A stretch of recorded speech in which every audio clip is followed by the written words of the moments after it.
It was the boy's first time arriving at a foster home. The moment his foster father saw him, the smile on his face disappeared. The boy was so nervous he could barely hold on to his luggage. When the man reached out his hand in greeting, the boy hesitated, unsure of how to respond. From the man's expression, it was clear. He didn't like the child his wife had taken in. At the doorway, the boy was too timid to step inside. Mary gently told him to treat it like his own home. The house wasn't big, but it was warm and thoughtfully arranged. For the first time, he had a room of his own. Red sheets, a yellow raincoat, fresh flowers, and a blue pajama set Mary had sewn for him. For Thomas, it was a kind of warmth he had never felt before. On a rainy day, when he hesitated in front of a puddle, Mary stepped right into it without thinking. In that moment, Thomas let his guard down. Mary laughed and danced in the rain, her joy louder than the downpour, until Alec appeared, breaking the brief happiness. Sensitive as he was, Thomas immediately stopped smiling. That night, Mary brought Alec to the fireplace, hoping to ease the tension between him and Thomas. But Alec bluntly admitted he didn't like the boy.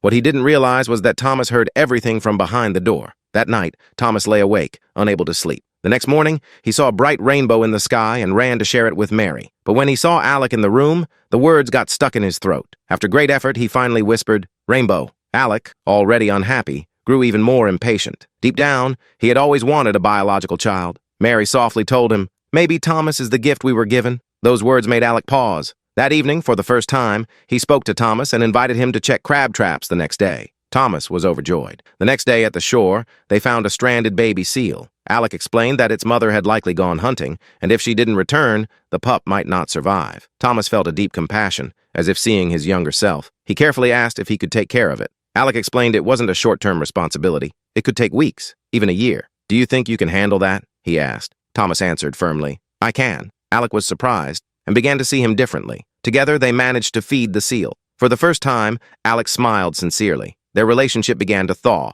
One day after school, Thomas returned home and found Mary lying weak in bed. He was deeply worried. Even though speaking was difficult, Mary comforted him gently. Then she gave him a red scarf, as if wrapping her smile inside it. It might have been her last gift to him. Since Alec had to stay at the hospital, Thomas temporarily stayed with a neighbor. He felt alone again. The next day, he traded a keepsake from his grandmother for a colorful tablecloth, because he knew Mary loved bright colors. A few days later, Thomas finally visited the hospital. Mary looked pale and fragile. He softly called, "Mom." She managed a faint smile. Before they could say much, a nurse asked him to leave. Thomas understood what was happening and lost control of his emotions. He rushed back in, hugging her and begging her not to go. But life doesn't always go the way we hope. The rainbow in his life disappeared. The scarf she left behind became his only comfort. If Thomas's grief was visible, Alec's pain ran even deeper. He grew silent, spending his days staring into space, returning home exhausted and withdrawn. Thomas saw everything. He wanted to help Alec move forward.